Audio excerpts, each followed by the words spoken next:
There was no judgment. That's the thing that nobody tells you. That's the thing that broke every belief I had ever carried about what happens when you die. I had spent my entire life terrified of that moment, terrified of standing in front of something holy and being weighed and found wanting. I had done the math on myself 1,000 times. I knew what I deserved. I knew the places I had fallen short, the relationships I had fractured, the prayers I had whispered more out of fear than faith, the years I spent searching for something and never quite landing on it. I walked into death expecting a verdict. What I found instead was something I don't have a word for in any language. Not forgiveness, because forgiveness implies there was something to forgive first. Not acceptance, because acceptance implies you were being evaluated. It was something that existed before the category of judgment was even invented. Something older. Something that made judgment look like a very small idea. My name is Rebecca, and I was clinically brain dead for 8 days. If you're new here, please subscribe. What I'm about to share took me years to be able to say out loud, and the people who find it tend to be the ones who needed it at the exact moment they arrived. So, if this is your first video, subscribe and stay. And before I go any further, I want you to drop something in the comments. If you have someone right now, a family member, a friend, anyone, lying in a hospital bed, in a coma, on life support, somewhere between here and wherever I went, I want you to type their name. Just their name. Because I was shown something about those people. I was shown what they are experiencing right now, in this exact moment while you watch this. And by the end of this video, you will know it too. Let me start before the accident, because the accident wasn't the beginning of the story. The beginning was much earlier. I had always been someone who searched. I don't know how else to say it. My entire childhood I had this feeling, like there was something just past the edge of what I could see, something true and large and close, and no matter how far I reached, I couldn't quite touch it. I grew up in a religious home. I heard the words, I sat in the pews, I said the prayers. But the hunger never went away. If anything, the more religious structure I put around it, the more it highlighted what I couldn't find. The rituals felt like a map, and I kept following the map, but I never arrived anywhere. I remember sitting in church the year I turned 32 and thinking, something is missing.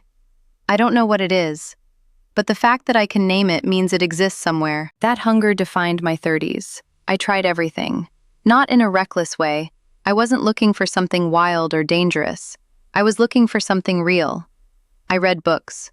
I talked to pastors, to counselors, to spiritual directors. I went on retreats. I fasted. I prayed in ways that cost me something. And every time, I would get close to the edge of something, some feeling, some moment in prayer where the room got quiet in a way that felt significant.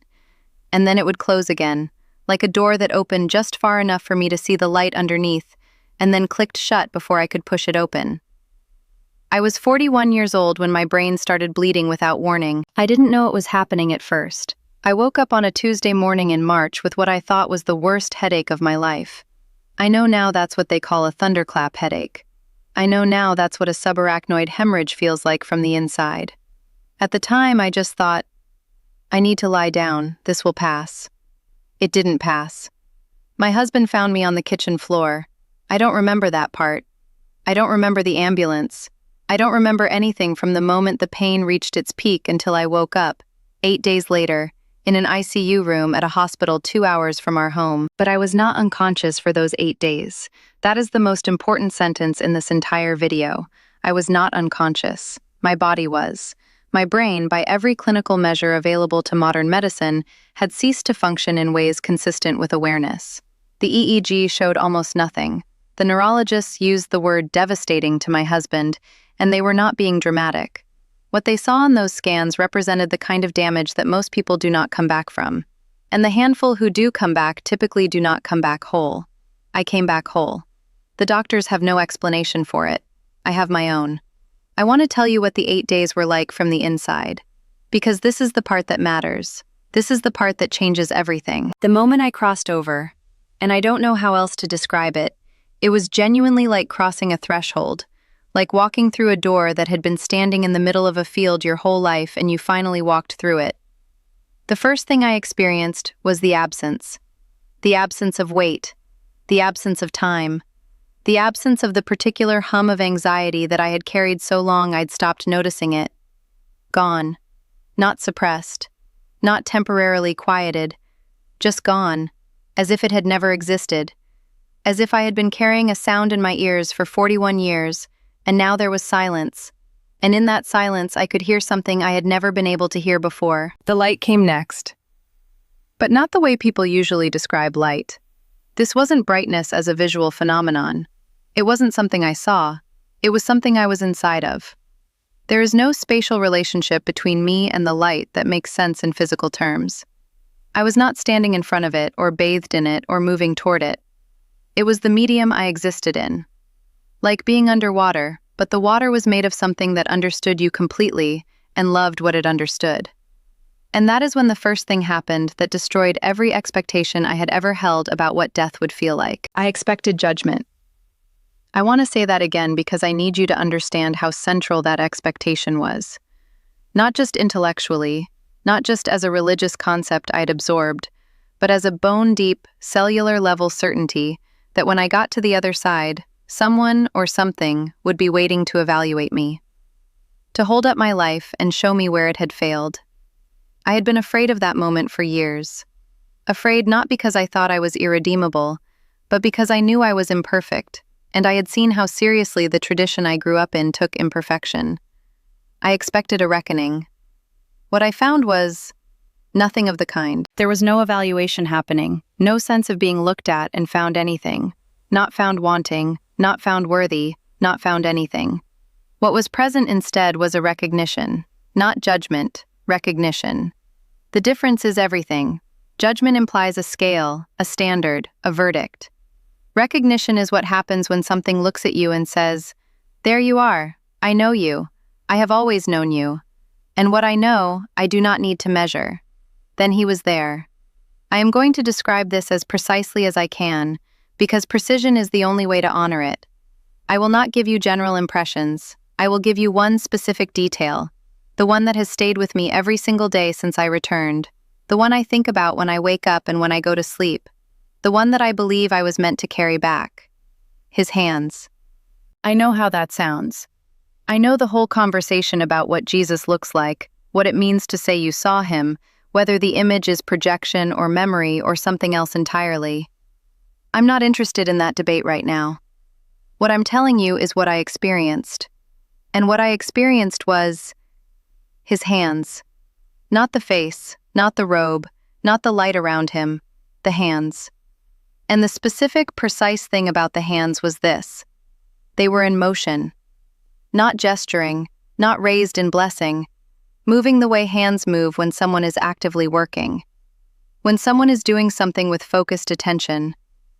I watched those hands and I understood, without words, without explanation, without the need for either, that I was not in a waiting room. I was not in a place of suspension. I was in a place of ongoing work. The beyond was not dormant. It was not still. Something was being done here, continuously, with care and with intent. And then he looked at me, and I knew immediately why I had been brought here. Not to rest, not to wait, not to be evaluated. I had been brought here to be shown something, and what he showed me was the coma patients. This is the part I have to tell carefully because it is the part that will reach some of you in places I cannot see from here. He showed me not just my own experience, but the experience of others. People who were in the same state I was in, brain dead, comatose, in that deep medical silence where the monitors are running and the families are waiting, and the doctors are measuring the margins between here and gone. He showed me what was happening to them. Not in a vision, not in a symbolic sequence I had to interpret. He showed me directly, the way you can show someone the inside of a room by simply standing inside it with them. Every single one of them was experiencing the same thing I was experiencing. Not some of them, not the ones who were spiritual, or the ones who were close to death, or the ones whose families were praying. Every person, in every coma, in every hospital bed, in every room where the machines are breathing for them and the nurses are checking their numbers, and the families are standing in the hallway trying to decide what to do next. Every one of those people, in this moment, right now as you watch this, is inside the same medium I was inside. They are not suffering.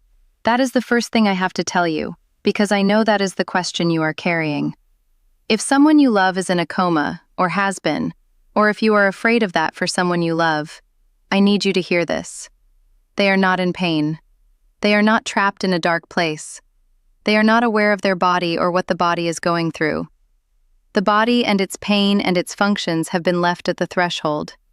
What is present, what is aware, what is experiencing, is somewhere else entirely. Somewhere that I can only describe as the most complete rest you have ever imagined, multiplied by something that rest doesn't capture. But it is not nothing. That is the second thing. It is not unconsciousness. It is not blank. There is experience happening. There is awareness. There is something that can only be described as being known. Not by a voice, not through conversation, just the baseline fact of existing in a medium that knows you, that has always known you. That is, as best I can describe it, the opposite of being alone. The people in comas are not trapped. They are not waiting. The word I keep coming back to, the closest English word I have for it, is held. They are being held. Not in the way that you hold something fragile because you're afraid of dropping it, in the way that you hold something you love because you cannot imagine not holding it. There is nothing passive about it. It is active. It is intentional. Whatever is happening on the other side of consciousness for those people is not a medical void. It is a presence. And the presence is doing exactly what those hands were doing when I saw them.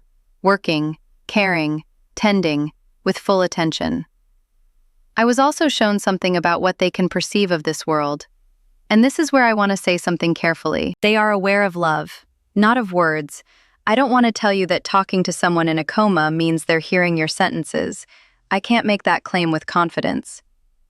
What I was shown was more specific than that and more important. They are aware of love as a force.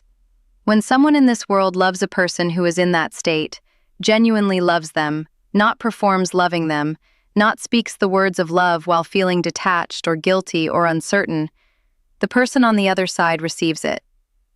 I don't have a better word than receives. It lands. It is felt.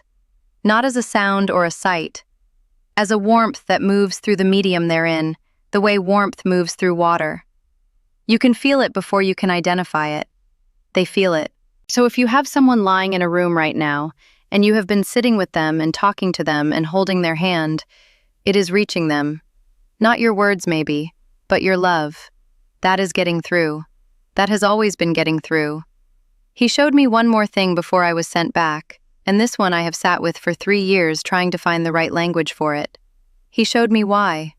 Not why the specific people I was seeing were in that state, not the reasons behind each individual event. Something larger than that. He showed me what that liminal space serves, why it exists, why there is a space between here and fully gone that some souls occupy for days or weeks or months before the decision is made about what comes next. The space is not a medical accident. The space is not simply the result of the body not having finished dying. The space is a grace.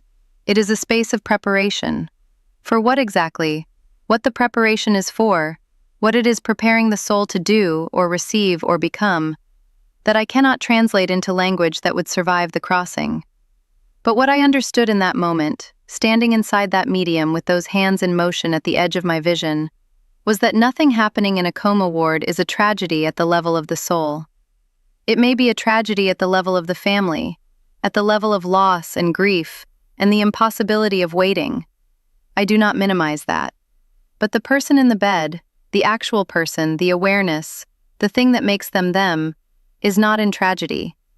They are in the middle of something. And the middle of that something is the most cared-for place that exists. Then I was back. I want to tell you the return briefly, because the return is not the point. The return was violent. I don't mean that unkindly. The body coming back online after 8 days is a physiological event of significant force, and my experience of it was of something slamming shut, all the sensations of the physical world crashing back in at once like a television turned to full volume. I was disoriented for days. I didn't know where I was. I could feel the bed, the sheets, the IV in my arm, and all of it felt like too much after where I had been. Too loud, too hard-edged, too full of friction. The evidence in my body was documented carefully by the team at the hospital. The neurologist who had used the word devastating 8 days earlier came into my room on the third day after I woke up and stood at the foot of my bed and said, "I don't have a framework for this."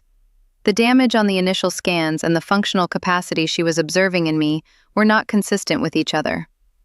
She ordered a second set of imaging. She ordered a third. She told my husband privately, not expecting me to hear it, but I did, that what she was seeing was not medically explainable. She said, I want to be careful about the word I use here, but she said the word miracle. That is a word she said she had never used professionally before. My hands work. My memory is intact. My speech returned completely. I walk without assistance. I read. I drive. I do everything I did before the hemorrhage, plus one thing I didn't do before. I know where I went. The life since has been, the only word I can use is feast. I said the beginning of this story was a hunger, and it was. A years long, everything I tried couldn't satisfy it hunger for something real. I never found it in the books or the retreats or the careful prayers. I found it in a subarachnoid hemorrhage at 41 years old, on a Tuesday morning in March, when my brain stopped functioning and something else started. The searching is over. Not because I became certain about theology or doctrine or institutional religion, I have not. But because I have stood inside the thing I was searching for. I have been inside the medium. I know what the light feels like from the inside, not as a concept but as an experience I carry in my body. The hunger doesn't come back. That space it occupied is full. I am not afraid of death. I want to say that slowly. I am not afraid. Not because I became reckless about life. I love my life now in ways I was too afraid to love it before. But because the thing that was powering the fear, the expectation of judgment, the anticipation of being weighed and found wanting, I watched that expectation dissolve the moment I crossed over. It was just gone. The machinery of fear had nothing to run on. What was there instead was that recognition. There you are. I have always known you. And once you have been recognized like that, once you have been inside that medium even for a moment, even for 8 days or 8 seconds, the fear of returning to it doesn't make sense anymore. You don't fear going home. You just live your life until it's time. For those of you watching this who have someone in a coma right now, or who have sat with someone dying, or who are holding grief about a person you lost while they were in that state, I want to close with something specific. Something I was given to bring back for exactly you. The protection I was shown is this. Love is not blocked by the body. It is not stopped by unconsciousness. It does not require the person to be awake to receive it. What you feel when you sit beside them and hold their hand and refuse to leave, they feel that as warmth. Right now, in this moment. Your presence at that bedside is not futile, and it is not wasted, and it is not going unnoticed. The one you are sitting with is held, and your love is part of what holds them. That is not a metaphor. That is what I was shown. The love moves through. It has always moved through. Go to them if you can. Stay if you can stay. Say what you need to say, not because they need the words, but because love moves through, and the more of it you bring into that room, the warmer the medium becomes on the other side where they actually are. That is what I was sent back to tell you. If this reached you today, I want to ask you for one thing. Share it with someone who needs it. You know who they are. You thought of them already while you were watching. Someone with a family member in a hospital. Someone who has been afraid of death. Someone who carried the same kind of hunger I carried for 30 years and hasn't found the thing that satisfies it yet. Send them here. Not to me, to the message. Let it move the way love moves, through whatever is in the way. And if you typed a name in the comments at the beginning of this video, go back and read it. Say it out loud. That person is held, and the warmth of your love has already reached them. My name is Rebecca. I was brain dead for 8 days, and the most important thing I came back to tell you is the thing no one expects. There was no judgment. There was only a recognition so deep and so complete that I have never fully recovered from it. And I hope I never do.